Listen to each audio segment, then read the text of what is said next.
Welcome back everyone to Welstopia. We finished up last month with this little ship over here that's in the bay, and now it's time for us to return into the main village. I was wondering what was the best thing to be building now. I could either build several small houses, I could build the harbor, which would of course all be over here where the fishing boats come in and out.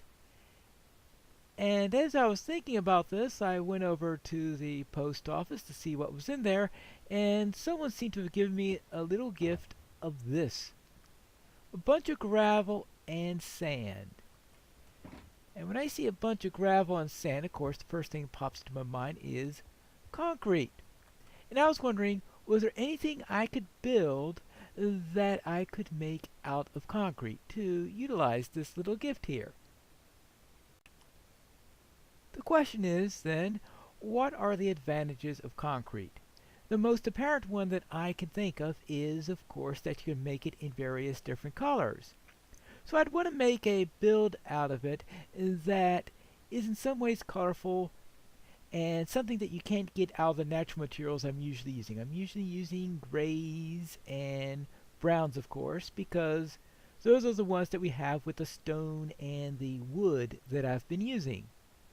But what can I do with concrete? And I was thinking about the shrine. I have this little shrine over here that's not quite built yet. This is where I have my nether portal. This is my lesser water shrine.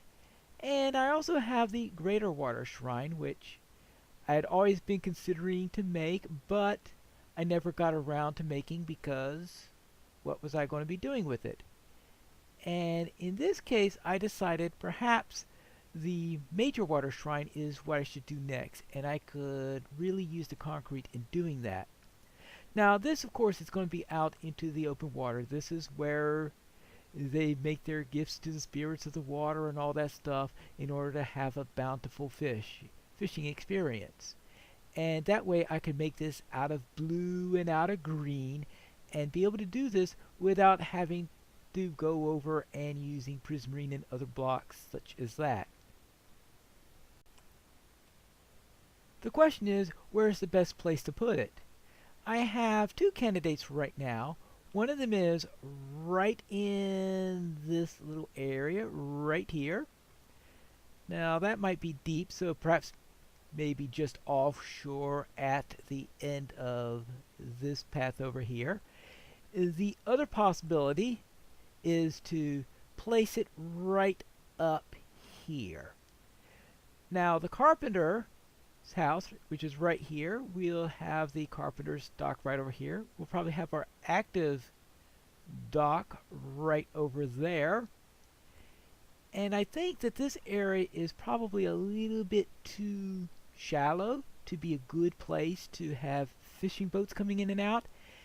And my choices there were either to make it a little deeper so that we could come in, or perhaps this could be a good place for our little shrine that we have. Of course, there's a possibility that we have three shrines, one here as the inner shrine, one here out in the open water because this is where most of their fish is, and of course then the one for protecting against the nether.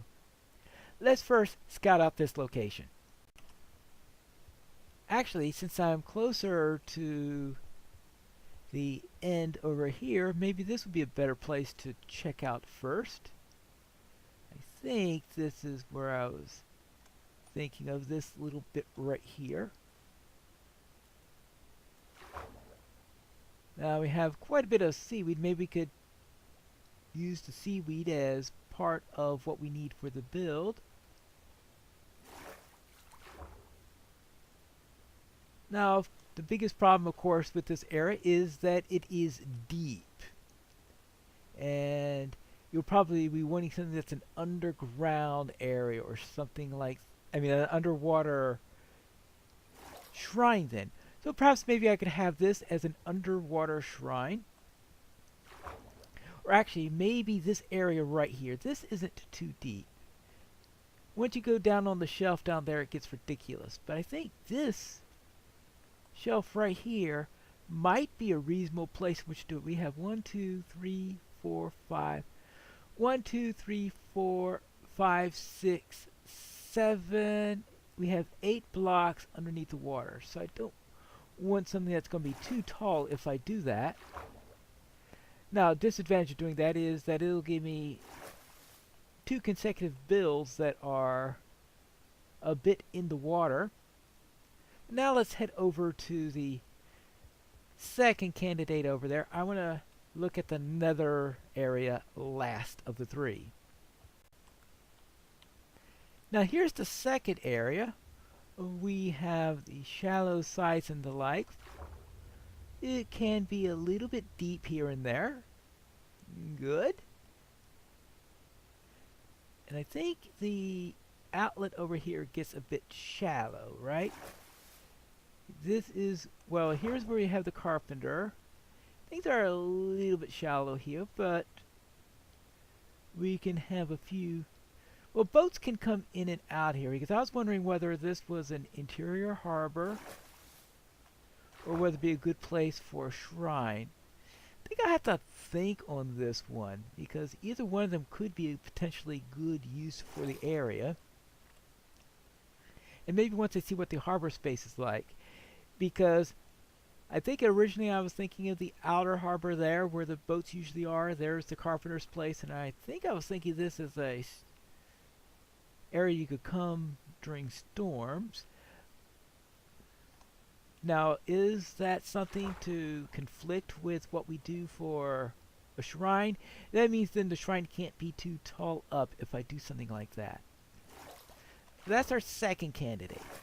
Now, our third candidate, of course, is the nether position. Now, the one with the nether portal, of course, is not mutually exclusive with the other, at least because I've always been planning to have the nether as a separate one and another one in the water.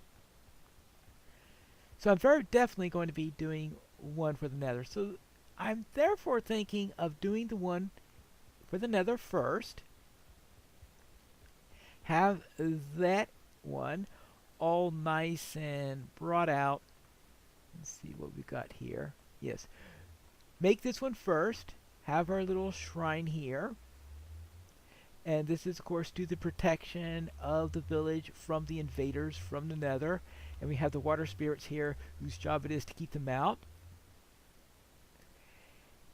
And I always thought that this was not the primary one to the village. This one's job was essentially to keep the village protected from there, and that one of the other 2 locations could be the main one that they have, where they go and get assistance for fishing and the like. Therefore, I'm going to do this one first, since we're definitely going to be having this one. So I need to think about what dimensions I need and to measure it out. And I also need to think about colors, since if I'm going to use concrete for this, I think it'll be perfect on that. And you be saying, why would the water spirits appreciate the use of concrete? And that's because, what are the ingredients you get from concrete? The 3 ingredients I could think of for concrete are sand, gravel, and water. That sounds like a perfect match for me. Now, unfortunately, I only know of one source of blue dye that's in the current version of Minecraft, and that is lapis. I know you'll get cornflowers in 1.14, but we're not under there yet. So I have 1 stack of lapis. I'm going to grab that, and I think that could make 8 stacks of concrete. Good. So that should be able to cover me for all the blue concrete that I need. And I have plenty of cactus probably, because I've got the cactus that I was growing in the past. And if it's not enough, I could just grow some more, because I have the sand down there in my area. So I get plenty of green, and I'm probably using a great deal for blues, greens, and turquoise are probably the best colors that you can use if you're trying to do a build, I would think, of the shrine. Any other colors? I really can't think of it. I certainly don't feel like placing reds into the water over there. let's see, 58 cactus and 1 green dye that already exists. So not quite a stack's worth. I don't think I'll need quite a stack's worth, but I'll start growing some extras just in case. Here's a nice stretch of beach. Hopefully no one needs to get through this area for a little while. There you go. That'll give me enough. And actually, 48 sounds like a good number to keep in to use. And the rest I can use for growing. Now, let us start cooking up the cactus so that we could have a green dye. And then we could decide on a nice little design for our little shrine over there. The portal and the pool, of course, are the centerpieces of the shrine that we have. And we want to take that into account. Now, we're not going to change the shape of the pool. We're going to assume that that needs to be left in its original form for one reason or the other. Oh yeah, this is a silk touch shovel, is it? I hope I have a need for grass blocks. I'm going to have plenty of them when this is over with. It'll save me the trouble regrowing grass later on. There you go.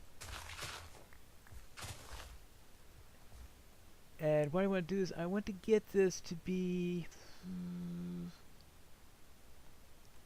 we want the pool there, and then we want the shrine floor going out. How about, let's see, 1, 2, 3, 4. Well, this is, we can't go out more than 5 simply because that's where we have the 1, 2, 3, 4. So we could say that this is where the entryway will be to the shrine. So there'll be a wall here, then 1, 2, 3, 4 for this. Then we have our the portal itself, all right, and then we have 1, 2, 3, 4. 1, 2, 3. This is 4. I said that we have 1, 2, 3. Right, 4 then 5. So the next wall will be out at 5. Oops. 1, 2, 3, 4. So expect the walls to be right over here. I think that will be how things will go. That'll say that's where the wall is going to be. Use little fence posts in order to say where everything is going to be. And this is where the wall is going to be here. And then we could fill that in later. Of course, I need to make this a little bit neater before I start saying it is ready.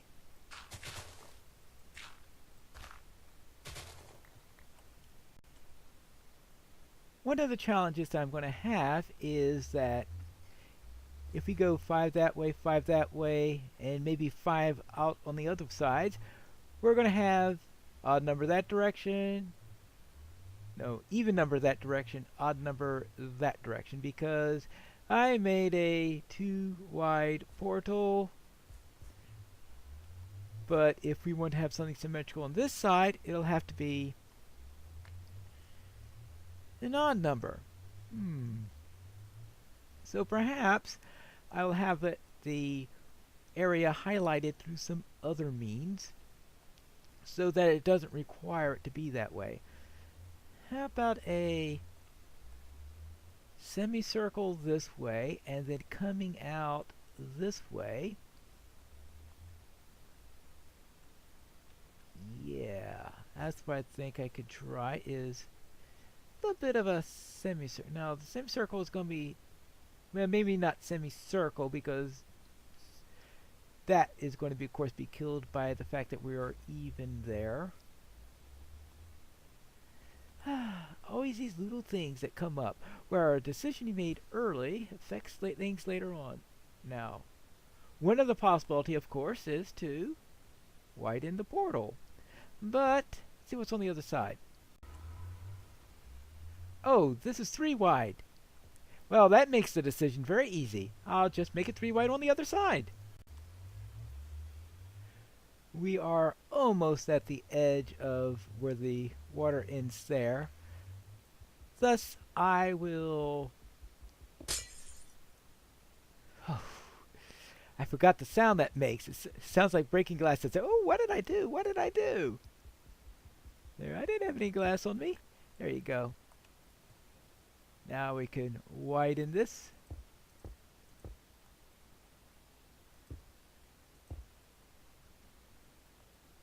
And that will be perfect. Just exactly what I need. And now that means we have 1, 2, 3. And then the fence, that means we could pull this in by 1 to keep our symmetry. Good. So this is 1, 2, 3, and then we'll have our fence over here. Good. And that means then that we can go, see, we are 5 wide. Well, obviously I'm going to need a torch over here if I'm going to make things nice and even. You know you have silk touch when you are using grass blocks as scaffolding. There you go. Perfect. Now, of course, someday it'd be nice to have something other than a shovel as silk touch, but that's an entirely different matter. There. And now we've got, see, 1, 2. If we want this to be a circle, then it's going to be 1, 2. That'd be where the edge of the obsidian would be. And then 1, 2, 3. And then this should be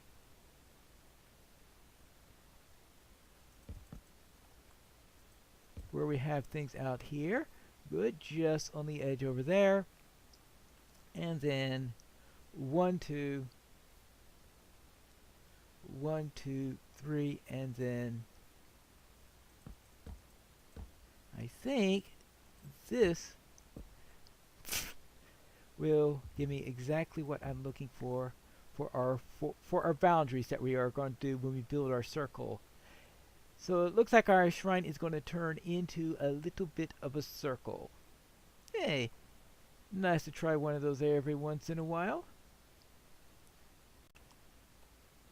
Unfortunately, it appears that the water actually goes right to where I had put the fences there. That means if I use the location I just named, we are going to be offset a little bit. So that's not going to be good. Now, I could make everything 1 wider.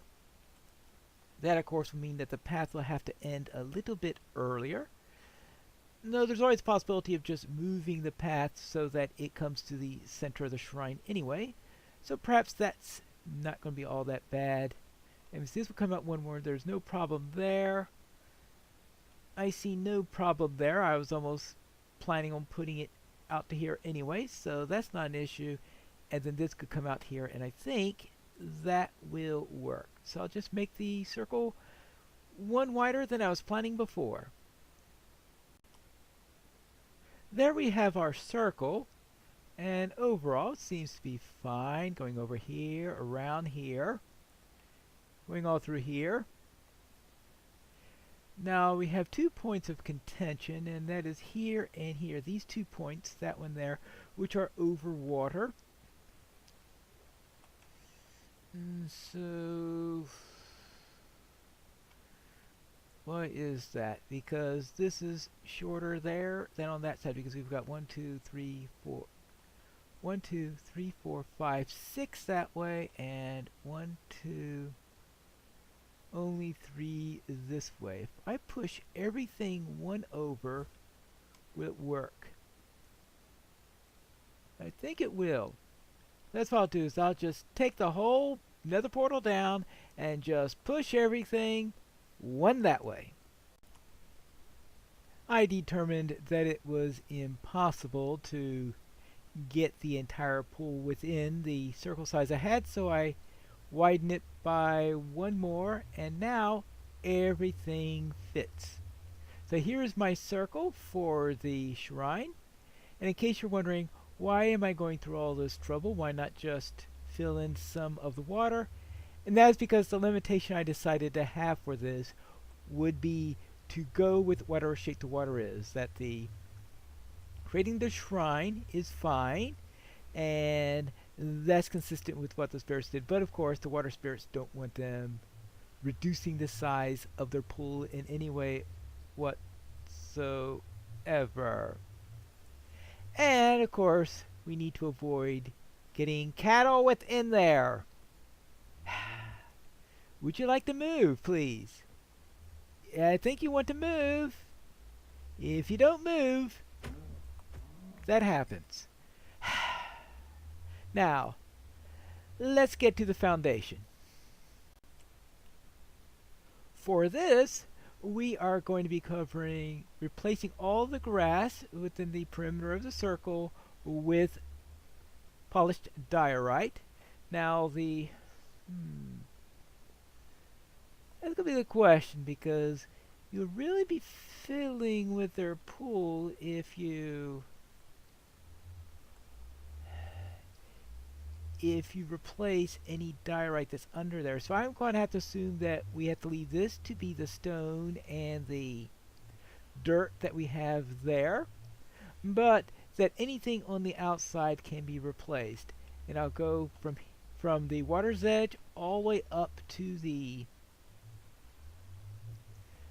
torches here, and in fact including the torches, we'll just replace it with polished diorite all the way through, and that will be our flooring for this.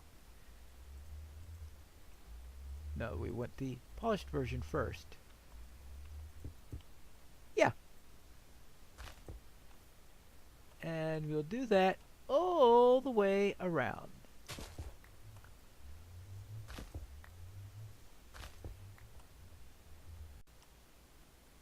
There you go, the floor and the foundation are now complete. Thus, next time I'm going to be building the walls to this. And on top of that, I want to have a dome. The idea is to have some walls going up about 5 or 6 high, and then a dome covering the entire thing, which is going to be pretty challenging in a survival world where I don't yet have any scaffolding, or at least not the new type of scaffolding that you have in 1.14, but we'll see how it goes. I'm sure there'll be all sorts of failed attempts and going cursplat. But the good news is, the most likely place I'll go cursplat into is into the water, and water is probably the safest place that you could land in this game. So that's it for today, and next time we are going to be building the rest of the shrine when we return back here into Welstopia.